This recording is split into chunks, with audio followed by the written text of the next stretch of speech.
एक बार की बात है। हरी भरी घास के मैदान में एक छोटी खरगोश रहती थी। उसका नाम था बेला। बेला कूदना फांदना और गाजर खाना बहुत पसंद करती थी। एक दिन बेला को बगीचे में एक चमकती सुनहरी गाजर मिली।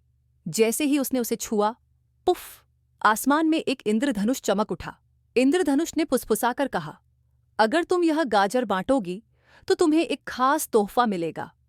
बेला अपने दोस्तों के पास दौड़ी। एक गिलहरी, एक चिड़िया और एक कछुआ, सबने मिलकर उस गाजर का कौर लिया। अचानक हुश! वह गाजर बदलकर गाजरों का पेड़ बन गई।